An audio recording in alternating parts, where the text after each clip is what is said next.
Assalamualaikum warahmatullahi wabarakatuh. With me again, Zahra Faizah, and the topic of this video is the integrated science of global warming. So, the integrated science of global warming consists of earth science, technology, engineering, and mathematics. Let me start from the definition of global warming. So, global warming is the term that we use for the process of increasing average temperature of the Earth's atmosphere, which can threaten the biosphere. So, what is atmosphere and biosphere? So, atmosphere is one of the interdependent layer of Earth system that is a thin envelope of gases consists of solid particles and liquid droplet. Meanwhile, biosphere is the part of our Earth that contains life. Or biosphere is where we human, animal, and plants live now. And the other layer of Earth system are lithosphere, that is outer shell consists of crust and mantle, and hydrosphere, that is the sum of all water at or near Earth's surface. So these four Earth subsystems are not really separate but interact in almost infinite ways. Like biosphere affects the atmosphere when photosynthesizing organisms take carbon dioxide out of the air and add oxygen to it, and also about how the increasing of atmosphere average temperature affects our life in biosphere and the another organism also. And the main cause of the global warming is often heard as a greenhouse effect that occur due to greenhouse gases that comes from several activities that such as burning of carbon fuels, use of tools that causes CFC, and also forest burning. So for combustion of vehicle fuel, the high temperature and high pressure in the engine cause nitrogen in the air and convert to nitrous oxide, where nitrous oxide are reactant in the formation of ozone and also an irritant to our eyes and our lungs. And nitrous oxide also mixed with water in the atmosphere and forming nitric acid, which is a compound of acid rain. And there are two types of combustion. The first one is the complete combustion that will produce carbon dioxide, like the reaction we see here, chemical reaction. And for the incomplete combustion, it will produce carbon monoxide that it look like oxygen for our body, but actually it can irritate our lungs. So that's why the too many carbon monoxide is harmful for human. And the next is the use of tools CFC producing equipment, where CFC or chlorofluorocarbon, when it meets with the ultraviolet, it will break down the chlorine atom, and chlorine atom will react with ozone and break down the oxygen and chlorine oxide. And ozone is the substance in the stratosphere where it absorbs the harmful sunlight, so it will not get into the Earth's surface. But because of chlorine atom, it breaks down the oxygen and chlorine oxide and makes the harmful sunlight get into the Earth's surface and trigger skin cancer. the next is forest burning. For the forest burning, it's not only about the producing carbon dioxide to the air, but also we lose the plants that they can absorb carbon dioxide itself, and also we lose the carbon in the plant stems. And the greenhouse gases will give an effect we call as greenhouse effect. That is an effect when the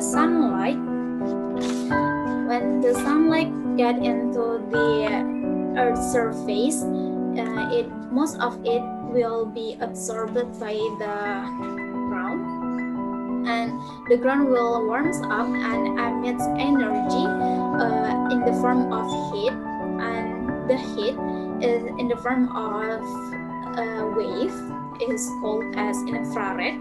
With infrared have the longer wavelength and less energy, but unfortunately infrared waves cannot freely pass through the atmosphere. And what happened to the infrared is they will be absorbed by greenhouse gases, and too much greenhouse gases that absorb the heat will make the average temperature of Earth's surface will be increased. And greenhouse effect have several impacts to the life and the earth.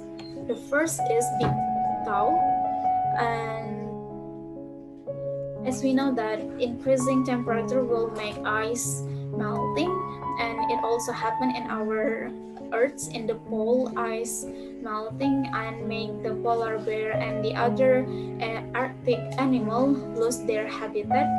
And not only ice, we have also something we call as permafrost, that is soil that permanently froze, but and it contains methane in it, and when permafrost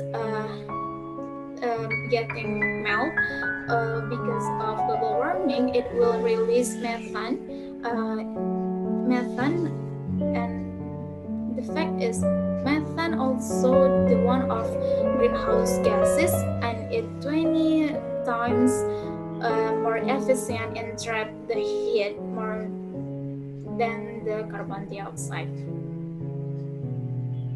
And the next is rising sea levels. So the ice melting will be water and flow to the sea and make the sea levels rising, and trigger the storm, flood, coastal erosion, and also change environment. The next is changing in ocean water. So carbon dioxide, if it too much, it will dissolve in water, in ocean water, and will form carbonic acid. And acidic solution tend to react with and dissolve calcium carbonate, which is what make up most seashell and coral skeleton. So it will be harmful for the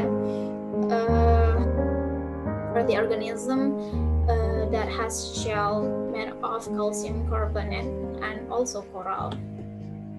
The next is there is the graph, the decreasing of ocean water pH. It means the ocean water being more acidic. So the next impact is changing in weather pattern.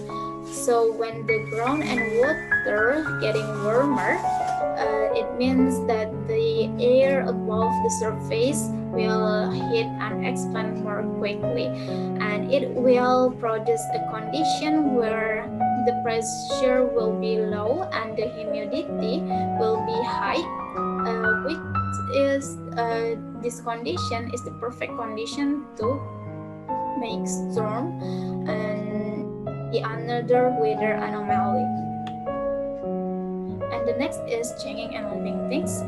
So when the condition of the environment is changed, living things can either adapt to the new condition or move to somewhere else, or for the living things that can survive with the new condition and they can't move, they also have the option to die.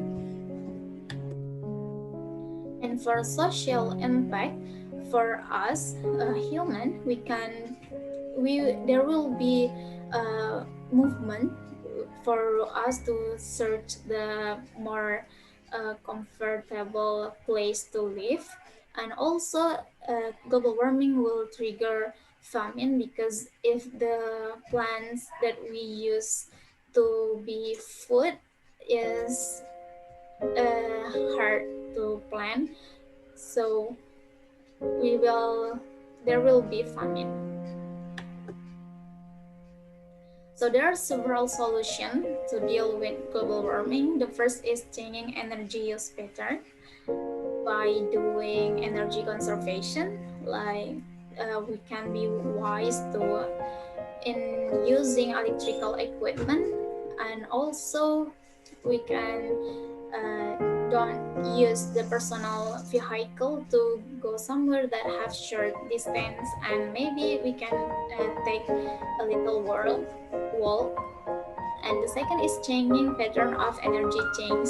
So one of the technology that have better pattern to change energy is nuclear, because it almost not produce greenhouse gases. And the third is transportation fuel. So we should search for the alternative to replace the carbon fuel. And one of them is biofuel. And the fourth is changing land use pattern. One of the action is plant the forest back. So like I said before, in the term of technology, nuclear is the one of technology that more eco-friendly in change the energy, because nuclear use radioactive material to make steam, and steam will be used to charge the generator. But nuclear also have environmental problem, that nuclear produce radioactive waste that is harmful for the human and organism cell. It can grow it. And in the term of engineering, the one of action that we can do is make a sustainable house design, use eco-friendly material, use renewable resource to supply electricity like solar panels, and use the rainwater collector. And yeah, I think that's all for the integrated science on global warming. Thank you for watching.